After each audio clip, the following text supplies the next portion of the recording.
super fun little monstrous creature horror films best for the Halloween holidays. For decades, directors have yielded large, machete-wielding madmen and massive monsters with sharp teeth and claws in the name of horror. What if these monsters were presented in half the size but were twice as scary as Freddy Krueger or a sharp-toothed massive alligator? This video will bring you a list of movies with frightening creatures who may not have an intimidating size, but are more than capable of scaring the wits out of people in their tiny forms. Before we go into our explanation, we have a very small request. If you like our content, please support us by subscribing to our channel.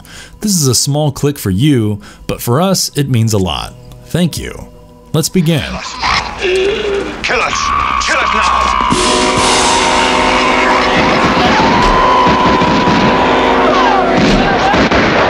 It's Alive, 1974. In Los Angeles, successful public relations consultant Frank Davis and his wife Lenore are expecting their second child. When the baby is finally born, the couple is shocked to discover that it is monstrously deformed with fangs and claws. They soon learn that the child has a terrible habit of killing everyone when it's afraid, which unfortunately happens often. This low-budget exploitation film, directed by Larry Cohen, stirred massive uproar amongst viewers. He takes a simple plot and makes it absurdly entertaining while including a subtle commentary on abortion. Famous American special effects creator Rick Baker designed the film's makeup and operated the baby puppet used as the tiny creature's body. Furthermore, Cohen's style of direction allows viewers to see through the creature's eyes and small snippets of it hidden in the shadows. Its entire body isn't revealed until the end, enhancing the film's eerie vibe and makes for some tremendous shock factor. The remarkable performances by Sharon Farrell, John Ryan, and James Dixon contributed to this overall dark atmosphere film, making it a must-watch.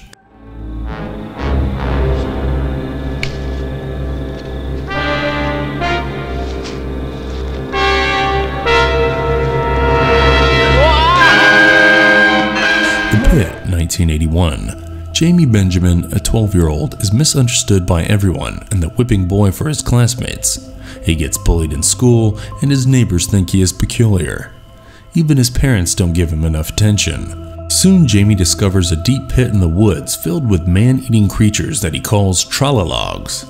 He gets a diabolical idea to use these tralalogs to seek revenge towards everyone that has wronged him. Lou Lehman's Canadian horror film is filled with dark comedy, gore, and a handful of memorable scenes. Admittedly, it has a few ridiculous moments, but this does not prevent it from being one of the greatest B-movies of all time. Sammy Snider's and Ginny Elias blow viewers away with their performance, the latter being a treat for the eyes. Moreover, Lehman is commended for the non-traditional nature of this excellent horror flick. It plays on the intrinsic perversity of its alarmingly divergent premise. The fantastic makeup effects and a thrilling twist towards the end, this cult classic attracted a large fan base in a short time. Moreover, the tiny tralalogs were well-crafted little hairy beasts with gleaming yellow eyes that sent a chill down viewers' spine every time Jamie arrived near the pit, killing its victims in the most gruesome manner after they were thrown inside. The film has brilliant camera techniques that add to its creepy factor, along with a bumpy-nosed, raspy-voiced kid with a salad bowl haircut, and is an underrated classic worth a watch.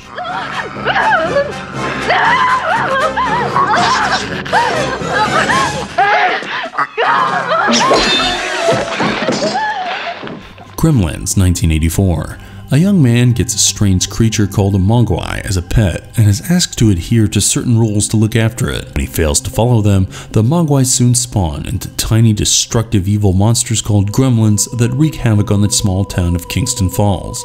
This horror comedy, directed by Joe Dante, incorporates superb special effects and exceptionally designed creatures by Oscar-winning makeup artist Chris Wallace. Besides these miniature monsters stealing the show, actors Zach Gilligan and Phoebe Cates portray excellent performances throughout the film. This dark, inventive classic displays remarkable cinematography with its cozy, snowy atmosphere. The creatures are shown to only gain pleasure at the expense of human life and private property, which viewers argue is a metaphor for hedonism and apathy. Jerry Goldsmith's outstanding score unleashed a fanfare of anarchy and mayhem, especially the famous The Gremlin Rag theme song. Overall, Joe Dante blew the audience away with his charm, style, and humor in the 80s gem, which is enjoyable for both children and adults alike.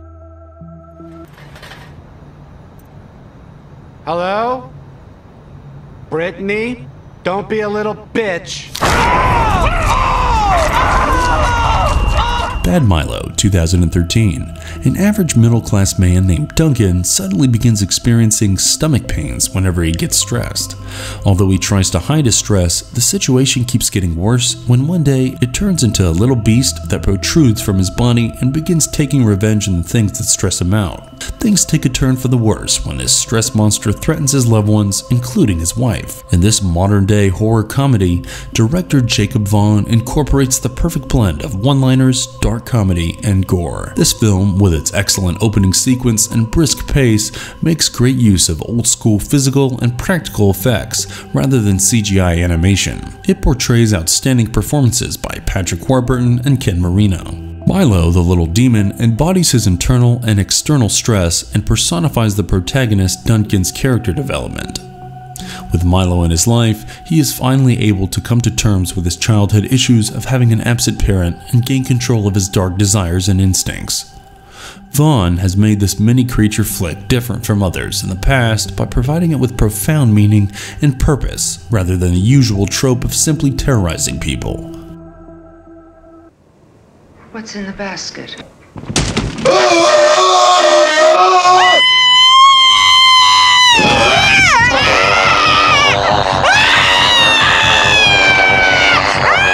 Basket Case, 1982.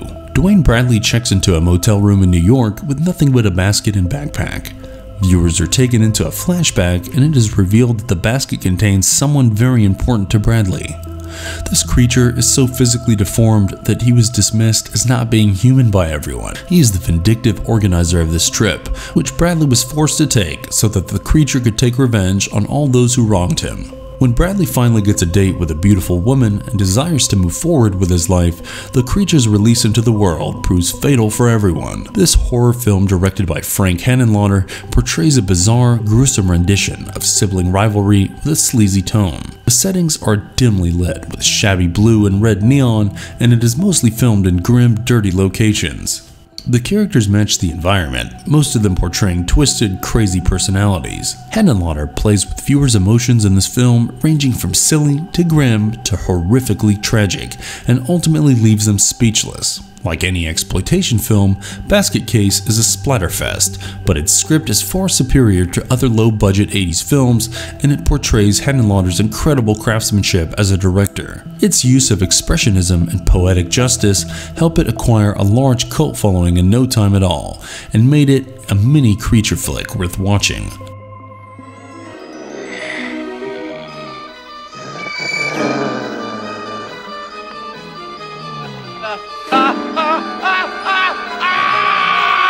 Troll, 1986. The Potter family moves to their newly rented apartment in San Francisco, where their daughter Wendy encounters the wicked troll Torok in their laundry room. Torok uses his magic ring to possess Wendy and through her body transforms the rest of the family into trolls, making their apartment a troll kingdom. Meanwhile, Harry discovers something wrong with his sister and seeks help from Eunice St. Clair, a good witch who lives in the building. Troll is an American comedy horror film directed by John Carl Buechler. It portrays multi-dimensional characters with substantial depth, including the evil trolls. It has good delivery of dialogues with top-notch comedic timing and, unlike most 80s flicks, uses remarkable special effects. It contains the standard 80s gore, and it is a highly fantastical movie with elements of witches, magicians, and mystical forests, combined with downtown New York apartments' eccentricities. The characters are funny and charming, displaying in a fairy-like tale world that finally showcases a thrilling climax. June Lockhart, Julia Louis-Dreyfus, and Michael Moriarty blow viewers away with their outstanding performances. Overall, this Tolkien-like themed 80s cheesy classic is a must-watch for both horror and fantasy buffs. What the hell's in there?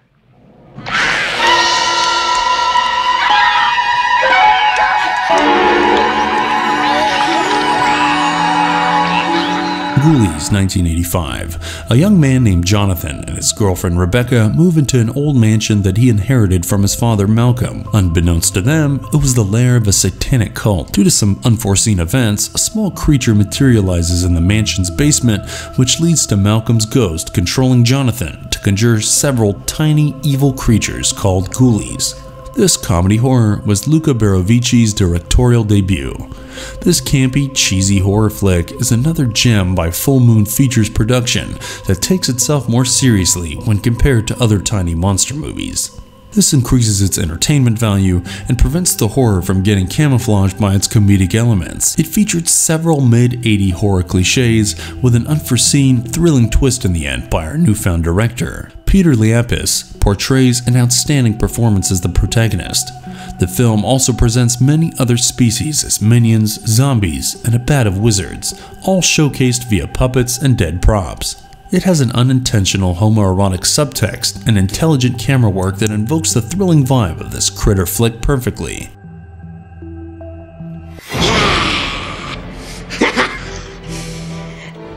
I want me gold coin!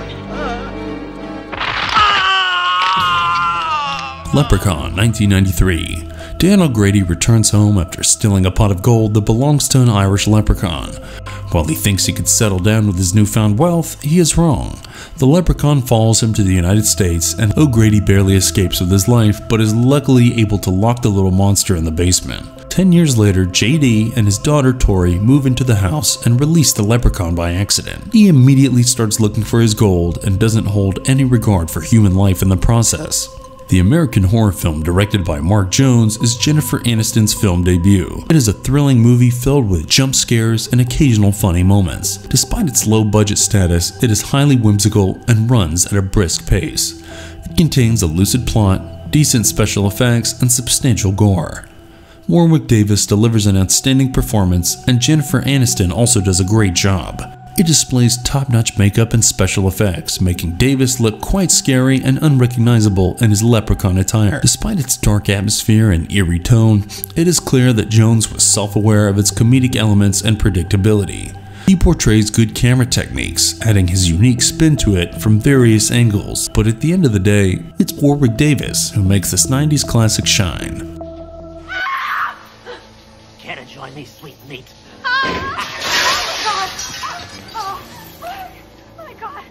I've waited a long time for someone to make a tear. Rumpelstiltskin, 1995. In the 1400s, Rumpelstiltskin is imprisoned inside a small jade figurine. In present-day Los Angeles, a police officer's recent widow with their infant finds herself in a witch's shop and purchases the same figurine. This results in Rumpelstiltskin being released and making demands that the widow has a difficult time agreeing to. In this American fantasy horror film, director Mark Jones incorporates a thrilling plot, decent acting, and a handful of classic one-liners. It contains a perfect blend of funny dialogue and violent humor that portrays the antagonist as its central focus.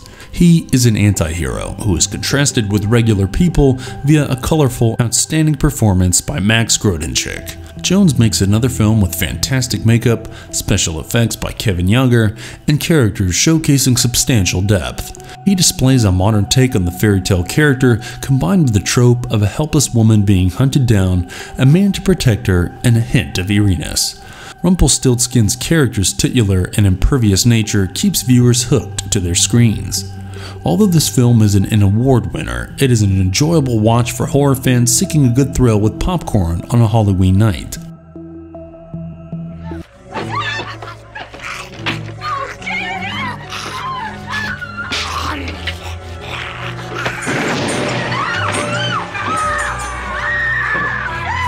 Critters, 1986. A group of furry carnivorous creatures escapes and lands in a small Midwestern town. Here, they wreak havoc by feasting on its inhabitants, while the bounty hunters look for them only to be opposed by militant townspeople. The 80s sci-fi comedy horror is an imaginative and creative work directed by Stephen Herrick and marks his directorial debut. He incorporates comedic overtones and showcases remarkable camera work in this classic gem. The film portrays decent performances by Dee Wallace, Emmett Walsh, and Billy Zane, who plays believable characters, in an engaging storyline. Being an 80s low-budget flick, it has its fair share of gore and cheesiness, but they are accompanied by top-notch special effects that are so good they could fool anyone into thinking that it uses modern-day animation. The critters that were played by puppets might appear to be cute, harmless creatures at first, but are more than capable of gnawing at you, leaving your flesh and bones exposed with their mouthful of teeth and thick black exterior. Although the plot is reminiscent of Joe Dante's Gremlins, Herrick has claimed on multiple occasions that the script for the film was developed before Gremlins went into production. Looters.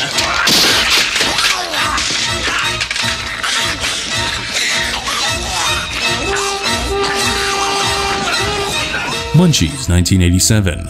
Simon Waterman, a space archaeologist, discovers a species called the Munchies in a cave in Peru. Cecile Waterman, Simon's evil twin brother, a snack food entrepreneur, kidnaps the creature, not knowing that it regenerates into several tiny, unpleasant creatures when it is cut. The comedy horror film, directed by Bettina Hirsch, is an entertaining low-budget flick with top-notch performances by Charlie Stratton and Nadine Vonderveld. It has decent entertainment value and consists mainly of a string of cheesy one-liners. It has excellent comedic timing and sync with the dialogues, and its primary focus, the Munchies, have funny-sounding voices created via classic 80s special effects. They cause mayhem throughout the film, running around and multiplying amidst great cinematography.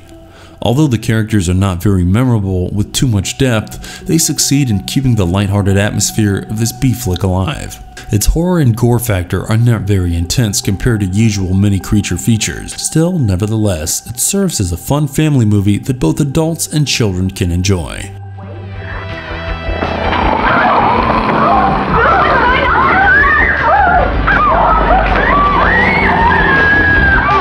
Hobgoblins, 1988. A group of tiny creatures called Hobgoblins have the power to let people live out their most desired fantasies for a terrible price. These creatures escape from a studio vault, while a security guard and his friends must find them before dawn. Rex Sloan is the director of this low-budget indie horror comedy. He incorporates the usual cliches of oversexed 80s youngsters with a comedic tone and creates a decent critter flick. While it has certain cheesy and laughable sequences, it is entirely self-aware of its B-movie trait and does not take itself seriously. These bizarre creatures, inspired by Joe Dante's Gremlins, are created using decent special effects and cinematography that viewers thoroughly enjoy. It has sufficient gore and hilarious dialogue that keeps them engaged. Small-time actors Tom Bartlett and Paige Sullivan portray good performances, and it presents a commentary on the dark consequences of one getting too engaged within their deepest fantasies. And if you liked our content, don't forget to leave a like and subscribe to us if you haven't already. Have a good one and be safe. Thanks everyone.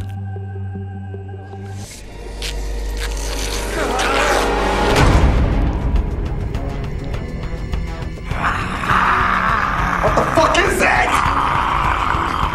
Fuck you, Phil.